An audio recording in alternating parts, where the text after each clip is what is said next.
I was sitting in the sunlit kitchen of a vintage-style mansion in Charleston, where my sister-in-law Miranda was hosting the family's monthly brunch. The weather was beautiful, the table meticulously set with ivory linens and sparkling crystal glasses catching the morning light. Everything seemed perfect, if only I weren't staring at the coffee cup in front of me, wondering whether or not to bring it to my lips. "I made it myself, Everly," my husband Kyle said with a smile as he placed the cup in front of me.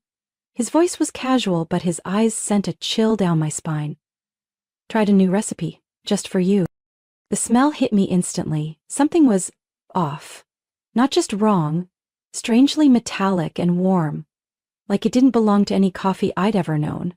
A cold shiver ran down my back. Miranda sat across from me, sipping her espresso without taking her eyes off me. Her expression was unnervingly calm, as if she were waiting for something, or confirming that something was about to happen. I forced a smile. "Kyle, you know I prefer iced coffee, right?" I tried to keep my tone light, though my hand trembled slightly on the cup.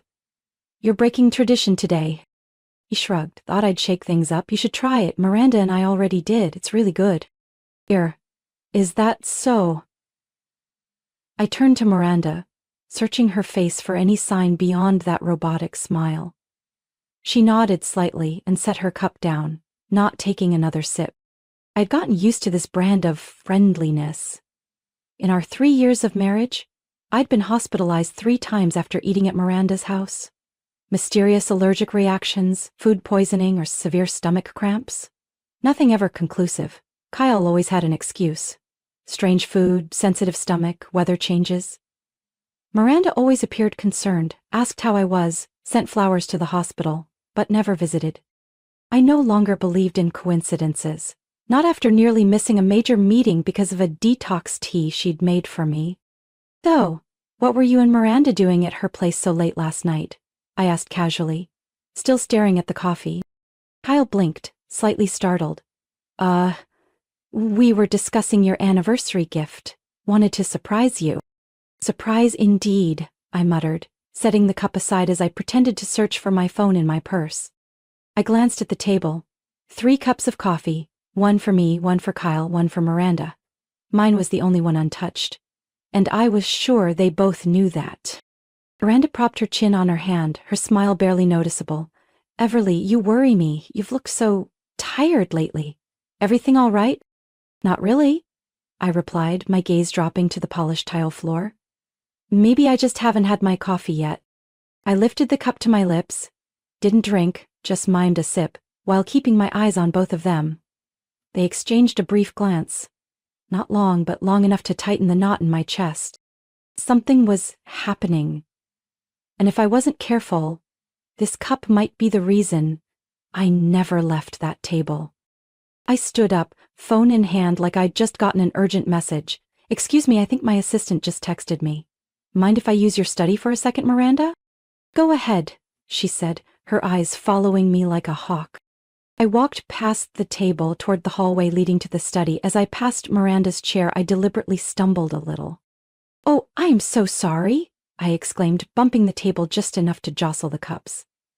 While leaning down to fix the linen and realign the cups, I switched mine with hers in one swift, subtle motion no one would notice, unless they were looking for it.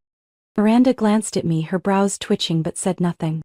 I rushed into the study, heart pounding, hands shaking from the adrenaline. I left the door slightly ajar, just enough to watch the table from a distance. Kyle was on his phone. Miranda picked up the coffee, my original cup, and brought it to her lip. I held my breath and sipped, then another. 10 seconds passed. Nothing. I started to doubt myself. Was I just being paranoid? Then Miranda placed a hand on the table, her face tightening. Her other hand gripped the chair. Kyle looked up at that exact moment and saw his sister's pale face. He jumped to his feet. "Miranda?" "My throat, it's burning," she stammered, her hand trembling. "Kyle, there's something in that cup." I stepped out of the study, my phone already recording since the moment I entered. "Not feeling well, Miranda?" I asked. My voice calm, eyes locked on Kyle. "Everly, you..." Miranda's voice cracked, eyes darting between me and Kyle. "You said it would only make her tired, not..." "Wait," I cut in, stepping closer. Only tired? What exactly did you tell her, Kyle? He stared at me, blood draining from his face. This wasn't supposed to happen. That wasn't her cup. The kitchen went dead silent. I pulled my phone from my coat pocket and held it up. I recorded everything, including what she just said about you promising it would only make me tired. Miranda clutched her stomach, gasping. Call an ambulance. Kyle fumbled for his phone. I'm calling. I didn't know she drank the wrong one. I stepped back and dialed 911. I need an ambulance at 145 Elmhurst Drive. Someone is having a severe reaction after drinking coffee. She's shaking, nauseous, her hands are seizing. I gave them the address, eyes still fixed on the two of them. Miranda collapsed on the floor, Kyle kneeling beside her, face as pale as paper. Everly? You switched the cups, Miranda whispered. You knew. I crouched, keeping a safe distance, locking eyes with her. After 3 ER visits in 6 months, you think I wouldn't figure it out? The birthday breakfast, that weird tasting egg, the tea before my big presentation. And now this coffee. The door burst open as paramedics rushed in. I stepped back to let them through. Kyle? You planned this with your sister? I asked, not needing an answer. Because of the contract I landed? Kyle stayed silent, sweat beading on his forehead as Miranda moaned through the spasms. I'll go to the hospital with her, I said to the medics. She's my sister-in-law. One nodded, motioning for me to follow. Kyle tried to grab my arm. You don't understand, this isn't what it looks like. I pulled away, voice like ice. Really? Then how did you know it wasn't Miranda's cup before she said anything? Ifus. I walked out the door, my chest heavy but no longer afraid. As the morning light streamed through the windows, the truth was coming to light. And this time, they wouldn't get away with it. I sat in the ER waiting room at St. Vincent Hospital, eyes locked on the partially closed door across from me. Miranda was being treated inside. Kyle had disappeared the moment the paramedics wheeled her away. No one saw him leave. No explanation. No message. I pressed my palm against my thigh to keep from shaking. In my purse, the phone was still recording. The entire conversation at the brunch table, every word Miranda said, every reaction from Kyle, and most importantly, his whispered voice. That wasn't her. The door swung open. A female doctor in a white coat stepped in, her expression serious. Ms. Everly Carson? I stood. Yes, I'm the patient's sister-in-law. She's out of danger but still weak. We detected a small amount of a foreign substance in her blood, something typically used in clinical research not commercially available. You mean it can't be bought at a store or pharmacy? Exactly. And, more importantly, with the amount Miranda consumed, if you had been the one to drink that coffee, the consequences could have been far more severe. I gripped my bag tighter, part fear, part fury. I want to report this to the police, right now. We've already called, the doctor said gently. An officer is on their way. In the meantime, Miranda has asked to speak with you. I nodded and walked down the quiet hallway toward the hospital room. Miranda lay there, pale, hooked up to an IV, her eyes half open, staring at the ceiling. When she saw me, she frowned and tried to sit up, but didn't have the strength. I thought you wouldn't come, she whispered. Not come? After you nearly killed me for the 4th time in 6 months, I figured I should at least look you in the eye one last time, I replied, my voice cold. Miranda pressed her lips together, her breath shallow. It wasn't to kill, just to make you rest for a while. Rest? I stepped closer, lowering my voice. You mean be conveniently absent so you could present the Brentwood proposal in my place? Miranda closed her eyes, as if bracing herself against both the pain and the truth being spoken aloud. Kyle said if you missed the meeting, the board would hand the project over to him and me.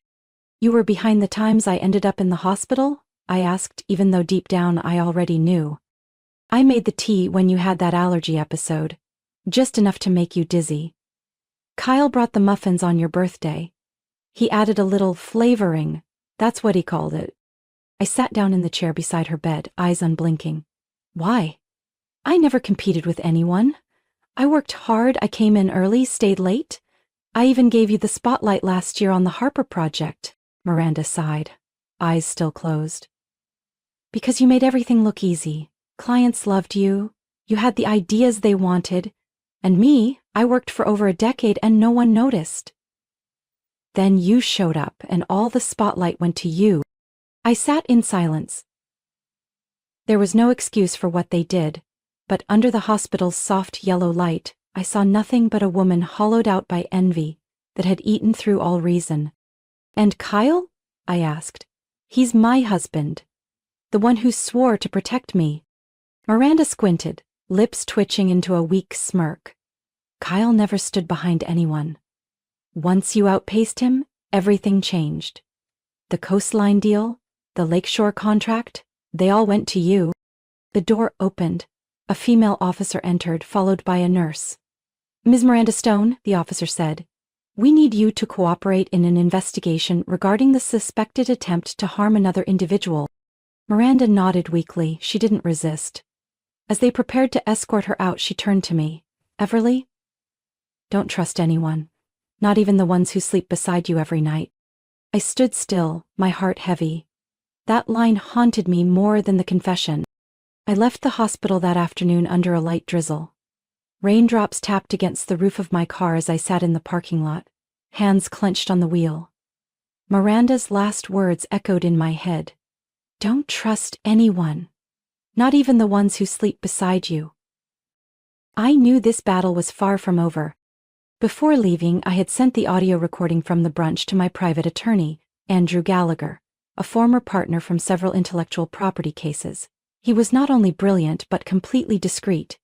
Less than 10 minutes later he called back, voice calm and firm.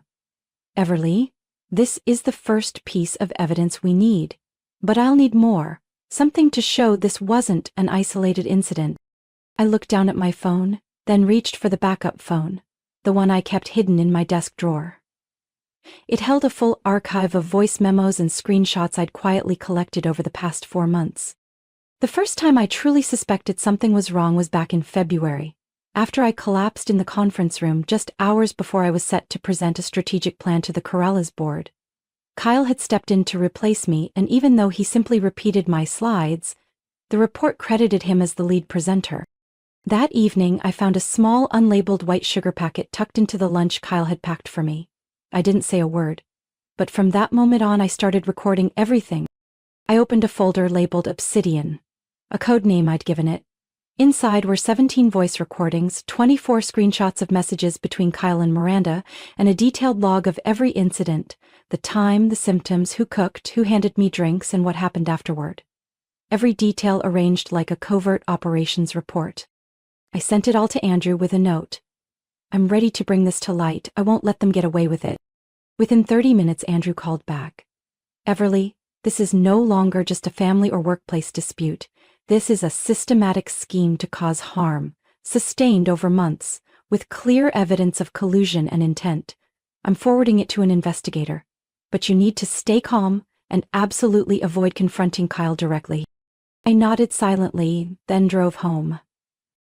The house Kyle and I once shared sat on Oak Ridge Street, lined with deep red maple trees. I didn't go in right away.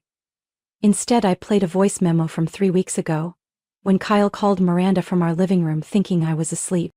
Not strong enough, Kyle had said.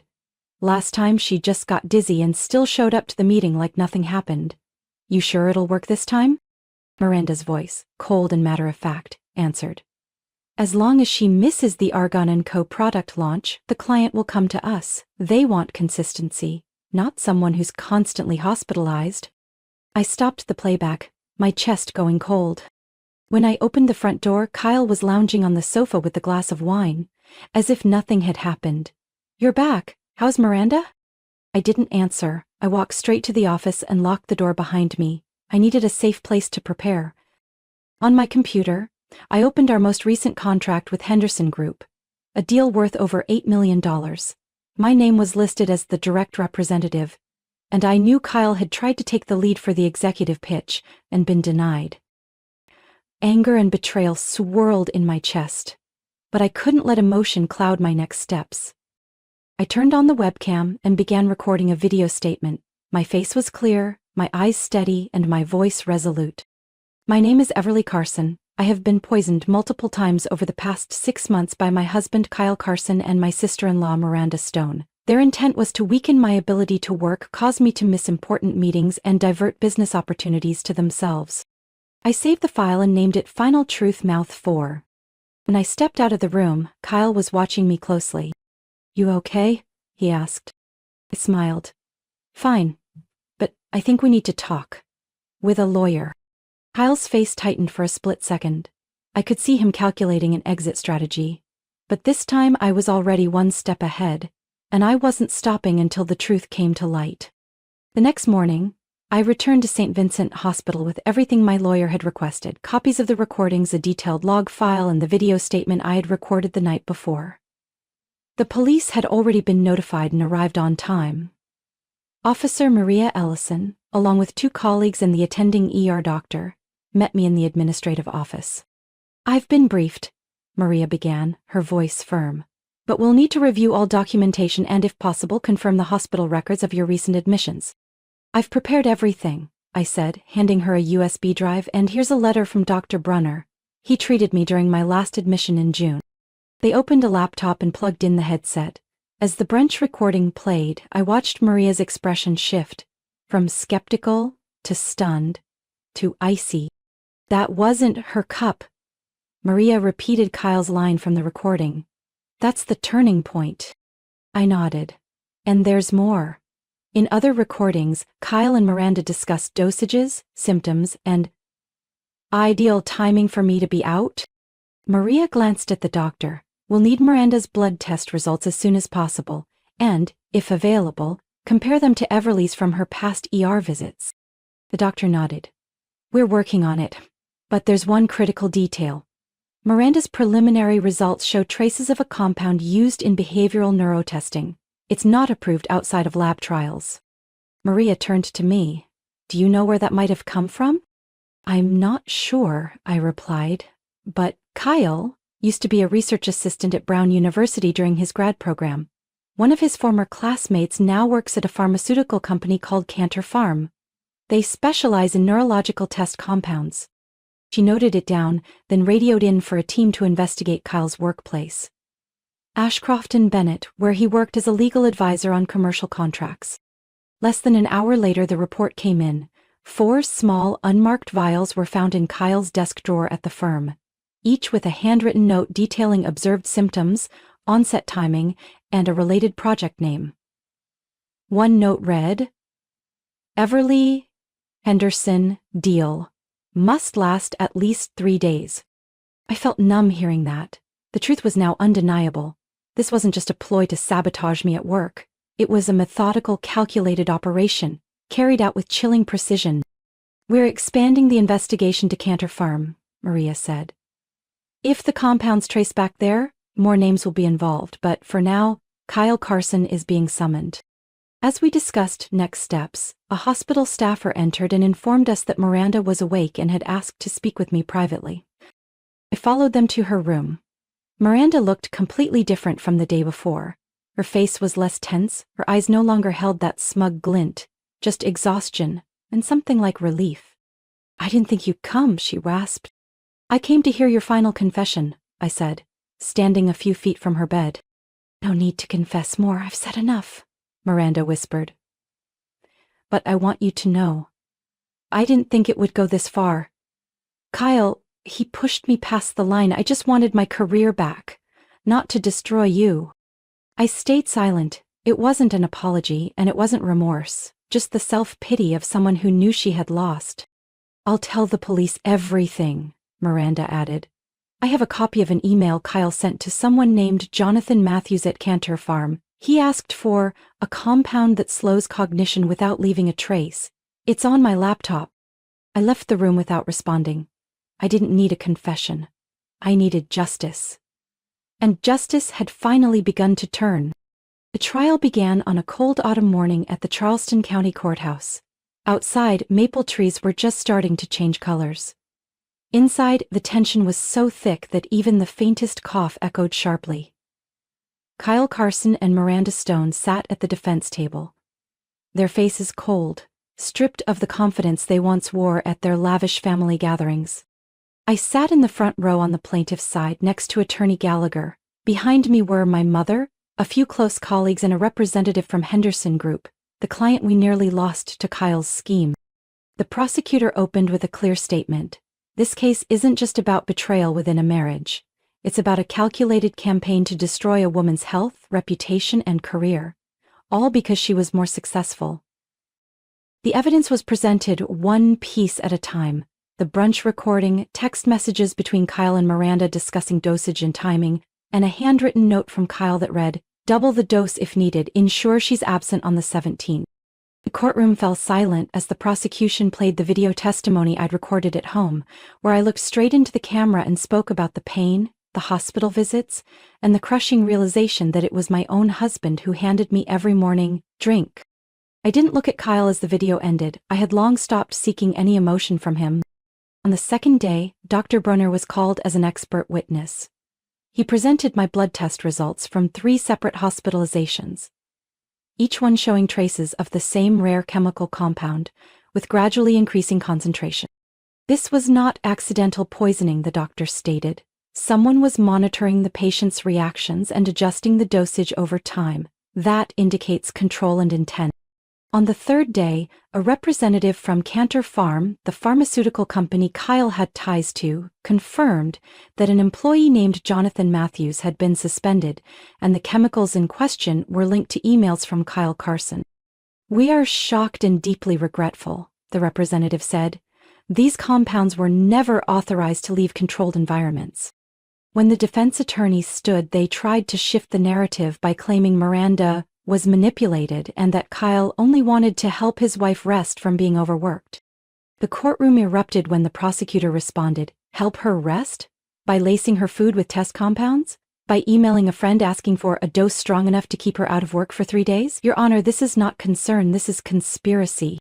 On the final day, Miranda requested to speak. She wore a pale blue blouse, her hands trembling as she stood. "I don't deny anything," she said. "But I never thought it would go this far. I admit I was jealous. I admit I stayed silent when Kyle crossed the line. But I never meant for this kind of harm." Kyle remained silent throughout the entire trial, except when the verdict was read. When the jury returned, no one moved. The judge stood, voice steady. "The jury has reached a verdict. Kyle Carson and Miranda Stone are found guilty on all charges: conspiracy to cause serious bodily harm, unauthorized use of controlled substances for personal gain, and intentional endangerment of another person's life." I held my breath as the sentence was delivered. "The court hereby sentences Kyle Carson to 18 years in prison, Miranda Stone to 12 years. Neither sentence is eligible for probation." Kyle didn't lift his head. Miranda broke down in tears, the first time she had shown any emotion during the trial. I didn't feel triumphant. Just relief. Like waking up from a nightmare that had lasted too long. As they were led away, I whispered, "It's not because I'm stronger than you. It's because I never poisoned anyone to get what I wanted." 1 year later, I stood on the main stage at the Charleston Business Summit, soft lights shining over the audience, hundreds of executives, strategists, and familiar faces from the marketing world all watching me. I smiled and adjusted the mic. "My name is Everly Carson," I began, my voice clear and steady. "And today, I want to talk to you about transforming adversity into drive, and how to hold on to your identity in the storm of envy, betrayal, and pain."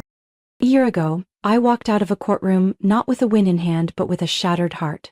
Yet I carried the one thing that mattered most: the truth. And that changed the course of both my career and my life. After the trial, I left my old company, where, despite their support during the lawsuit, I still felt the weight of wary glances and hushed conversations. Instead, I accepted an offer from Henderson Group, the very firm nearly taken from me by my ex-husband and sister-in-law. They brought me on as regional strategy director for the Southeast, giving me full control over major projects. I didn't seek revenge. I never smeared Kyle or Miranda in the press. I never told my story in interviews. I just worked quietly, relentlessly with integrity. and the results spoke for themselves. 9 months ago, I secured an exclusive partnership with the luxury skincare brand Lyric Skin, worth more than $12 million. 3 months after that, my team won the Breakthrough Strategy Award at the National Conference in Atlanta. And most recently, I was elected to the executive board of the American Marketing Association. I took a breath and continued my speech. They say success is the sweetest revenge. I disagree. Revenge in any form is rooted in bitterness. But success, when built on integrity and perseverance, is the kind that frees you from the need for retaliation. Applause echoed from below. I looked out and saw a young woman watching me, eyes sparkling, the same kind of look I once had when I first entered the industry. After the presentation, I walked down the long hallway leading backstage. A woman approached, holding a notebook and pen. "Excuse me, Miss Everly. I'm Danielle. I work at a health tech startup. I just wanted to say, your speech gave me so much courage." I smiled and gently touched her arm. Courage isn't the absence of fear, it's moving forward even when you're afraid. I saw that courage in your eyes already. That evening, I returned to my new apartment in downtown Charleston, the one I'd designed myself after selling the old house. In my inbox was an email from Henderson's legal team. The subject was simple. The Lyriskin contract had been extended for another 3 years. I sat out on the balcony, watching the Ashley River curve beneath the city lights. In my hand was a cup of chamomile tea, not coffee, and definitely not made by someone else. I wasn't afraid of my drink anymore. I didn't have to question everyone around me. I had reclaimed my life. At the bottom of the email, a note from Henderson's CEO read, "Thank you for not giving up. You're more than a top representative. You're a testament to resilience." I don't know where Miranda and Kyle are now in federal prison. My attorney sent me a copy of the sentencing summary, but I never opened it. I didn't need to, I didn't want to. Because I chose to move forward, without looking back, without bitterness, without carrying the weight of vengeance. I chose freedom. And success, that was the proof I never let the darkness win. Everly's story is living proof that truth and perseverance can overpower even the darkest conspiracies. Though betrayed by those closest to her, she didn't crumble. She rose, gathered evidence, and pursued justice. And instead of seeking revenge, she chose success. Built on her own strength and integrity, in a world full of deceit, she reminded us that character and resolve are the strongest weapons we have to move forward. What do you think of Everly's choice? Is success truly the best answer to betrayal? Share your thoughts in the comments. And don't forget to follow the channel for more powerful and unexpected family stories.